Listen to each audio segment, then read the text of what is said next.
Hey everyone, this is acyuta-bhava from Nightlight Astrology, and today we are going to take a look at the sun's approaching trine with Neptune and try to talk about what that might mean, given that today we also have Mercury and Mars getting together in the square with Saturn, something that I've covered the first 2 days of this week already. So that's our agenda for today. And hopefully this is some lighter news and gives us some sense of what mitigating factors are at work, given some of the intensity of the squares between Mercury, Mars, and Saturn. That's what we'll be doing. Before I dive into that, I want to remind all of you that my new course starts on Saturday. You have today, tomorrow, and Friday to still sign up. Go to my website, nightlightastrology.com, if you want to check it out. Courses page, drop-down menu, click on the first year course. Then you can learn all about it. It's 2 to 3 hours of classroom content per class, 30 classes over the course of a year. In between units, we also have additional breakout study sessions where you can get tutoring help if you need it. We also have a live forum discussion year round. And in that live forum discussion, you can talk with students as well as our tutoring staff and myself if you have questions about anything that we're studying.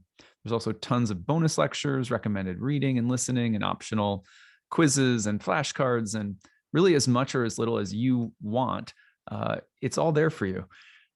Also, we have 12 guest lecturers that come in outside of our 30 classes on the year. Everything's recorded. You can attend live or participate remotely at your own pace. So it's a very flexible program. It's also a very deep program and definitely can prepare people to read charts for others.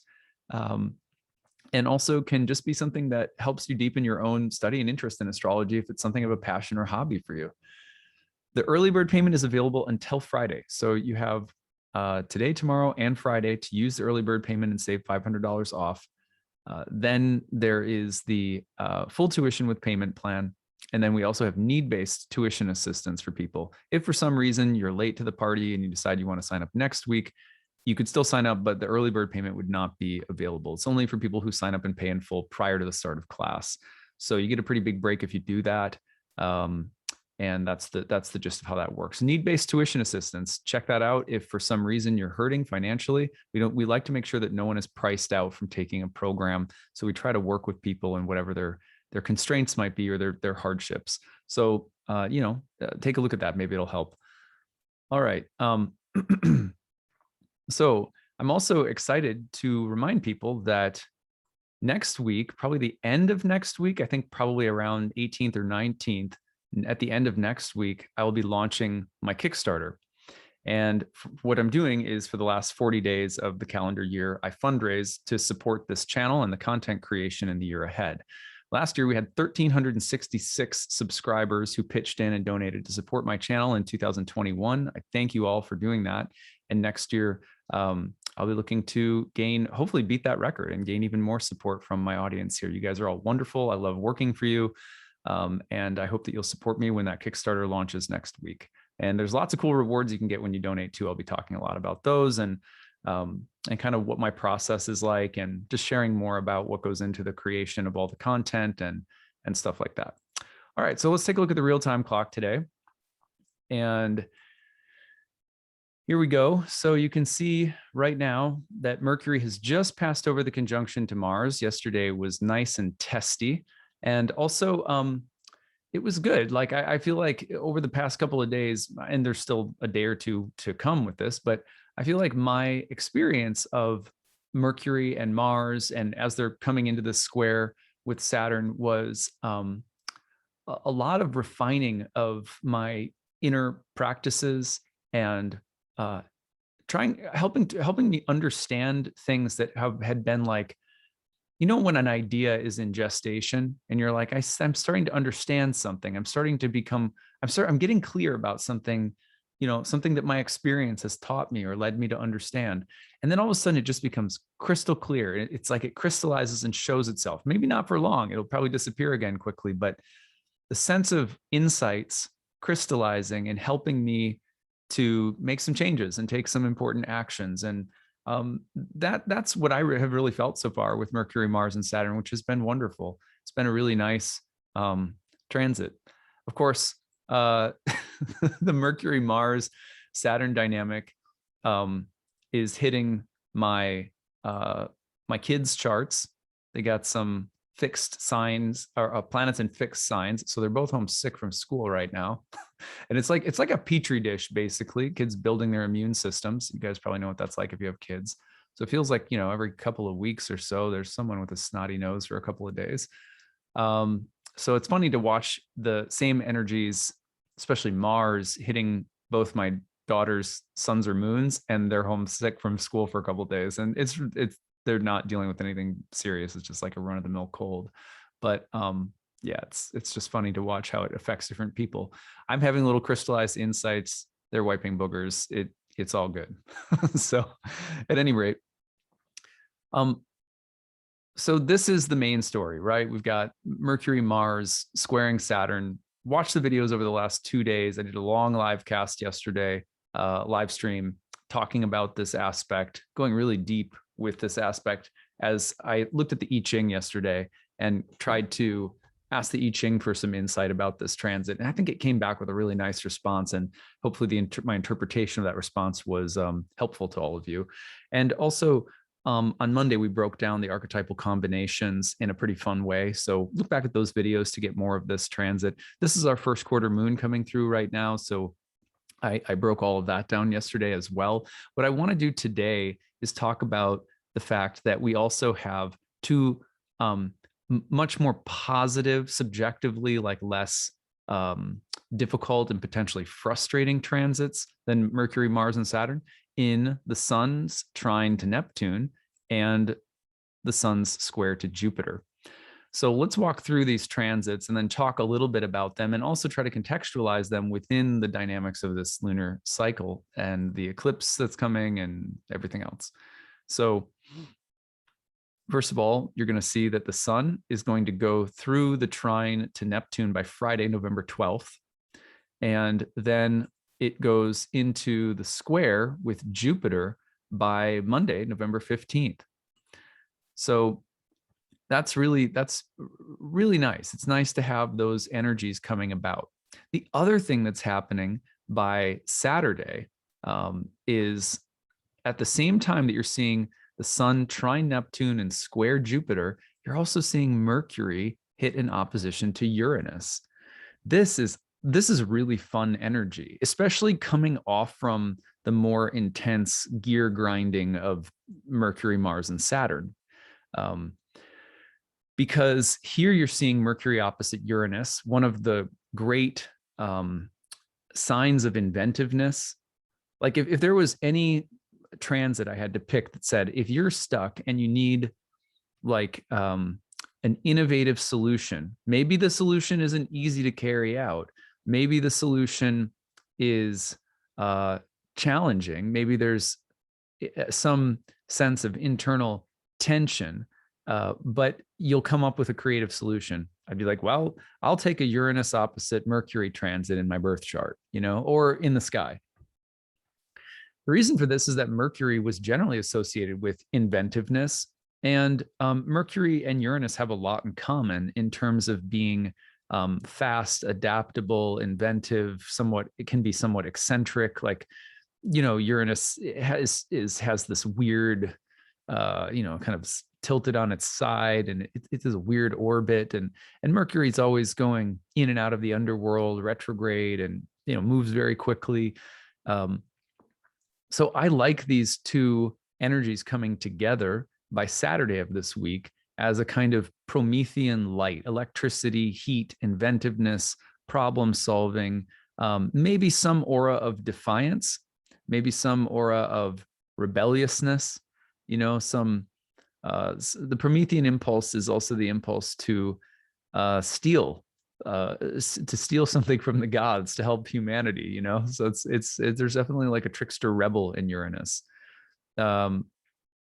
I was watching the movie Moana with my girls recently, and I thought, Maui, the trickster shapeshifter god who steals the heart of the sea, or I don't know what he steals something to give it to the people, and it ends up marooning him on an island. It's very Promethean. He's a very Promethean character. He's heroic. He's a Titan-like demigod, but he's also he's a trickster, and he's a little bit selfish and defiant to a fault, right? So you have some of those qualities in Uranus as well. Mercury's opposition to them is bringing those inventive electric qualities into real focus here over the weekend. And it's doing so as we also have these very otherworldly and sort of numinous sun aspects going on. The sun trining Neptune, which I would think of as the in the spirit of enlightenment, the spirit of the enlightenment, the energy of the higher mind, the light of the higher mind, reason in the higher mind, or mystical experience in the higher mind, the sense of inspiration and broad illuminating wisdom, the subtle, timeless, imaginative, infinite, and romantic qualities paired with those of the kind of the heroic and numinous solar light. So you have action that's being compelled over the next 3 to 4 or 5 days. That's sort of defiant, rebellious, innovative, a lot of electric kind of sudden breakthroughs and discovery energy. Could be a little bit polarizing at times, maybe a little bit rebellious, or could cause us to get into some divisiveness with others. Got to be a little bit careful of that. But then you have this simultaneous feeling of like the light pouring down from heaven, like, oh, and the dove coming down and descending with like a little scroll filled with wisdom, the sort of sun trine Neptune. It's a very nice aspectual combination, I think. And I like that the sun and Neptune can kind of soften the energy of Mercury and Uranus. Mercury-Uranus is, again, I think at its best, can help us to break out of some kind of mental trap or cage, or it can liberate us mentally and intellectually. We can start to break out of stubborn mental intellectual habits or perceptions probably aren't serving us. At the same time, again, be careful with the rebelliousness. And then again, sun trines Neptune, this feeling of a broad, vast, deep, subtle understanding of something. Also, the sun trine Neptune motivates action, but in a Neptunian way. So remember, this cycle starts off with a lot of like banging the drum of Uranus. There's rebelliousness in the air, but here it's as though the rebelliousness and the innovative impulse is being tied to something subtle, sensitive, romantic, sensible, right? So the ability to communicate something that's very powerful and maybe disruptive to our normal way of thinking, but to do so with grace. There's like a smoothness in the air around this, and I just love it. Now, then the sun gets into the square with Jupiter by Monday. So it's a little bit of a roller coaster ride, because if we go forward to Monday, then here we go. We got the sun moving into the square with Jupiter, and then we have Mars coming through the opposition to Uranus. So we're going to talk about this on Monday. Now we're moving out. We're moving out of the kind of, I would almost call this like epiphany territory where we are this week. It's a week where there's a lot of like aha moments, and there's this kind of graceful and mystical, all-encompassing romantic energy. And it's rebellious but sensitive at once. And I like that combination. It feels really good to me. Then we get to Monday, and it's like, okay, the moon is in Aries, the god of war. The god of war is beating the drum as it's opposing Uranus, Prometheus, the god of revolution. And then the sun is squaring Jupiter, Zeus. So things become much more like triumphant and like muscular and a little bit more forceful and potential for like ego or bravado into next week. So what an interesting turn, there's just such interesting texture between now and the weekend compared to the start of next week and what we're looking at as next week progresses and we go into eclipse territory next week. I think in some ways we might be torn right now between the revolutionary impulse and how it should be delivered. Should it be delivered with the proud beating of the drums and the sense of heroic strength and action and courage and facing opposition and conquering things? Or, is there a way that's more timeless, sensitive, imaginative, subtle, romantic, powerful, but persuasive in a way that is, more gentle and imaginative? So I hope I'm presenting the tensions that I'm seeing adequately, but sometimes I find myself struggling over the words, not surprisingly, as Mercury is square to Saturn today. At any rate, those are the energies that I'm seeing coming through right now. I think one thing that's really nice about these qualities is that the Jupiter element and the Neptune element keep the feeling of hope, inspiration. There's a liftedness and a buoyancy, and even a potential quality of charity or generosity that's there. Mercury-Mars opposite Uranus, square Saturn, those energies tend to be a little bit more, pump you up and give you a knife. You know what I mean? Like they tend to be just a little bit more militaristic in the way that they go about trying to create that revolutionary change. And they're a little bit more rigid and severe and principled and sharp mentally. So I really like that you've got Neptune and Jupiter kind of offering their thoughts, and especially with the sun, which can ennoble us. It can help us tap into higher, more regal elements of our personalities, and that's good. It's like a good balance. Some other things that we'll be looking for in the coming weeks: Venus is gradually moving toward its solstice retrograde, with a conjunction to Pluto to start that retrograde in the sign of Capricorn. That should be interesting. That's a really powerful dynamic, and that's taking place all the way through January. And as that takes place, Jupiter's also going to change signs back into Pisces, where we got a brief preview of it over the summer. We also have another eclipse in December. So, not to mention, we have Saturn squaring Uranus again in December. So this year is like not messing around in terms of, it's going out with a bang. It's a big finale. There's a lot of powerful astrology in the weeks ahead. I tend to make my most inspired content when the astrology is peaking. I think that's pretty, it's like that when there's more to dig into with transits. I think I tend to make my better content. But anyway, that's neither here nor there. I hope you guys are having a very nice day today. It is Mercury's day, Wednesday. So I always like to, this day of the week, I always like to take a sort of take a look at what's coming by the weekend. So I hope you guys can appreciate this transition that we looked at today, even though really the energy of today is still very much focused on the Mercury-Mars and square to Mercury-Mars conjunction and square to Saturn. So if you're feeling like these energies that you're talking about don't feel present to me yet, that's because they're coming in the next few days and over the weekend.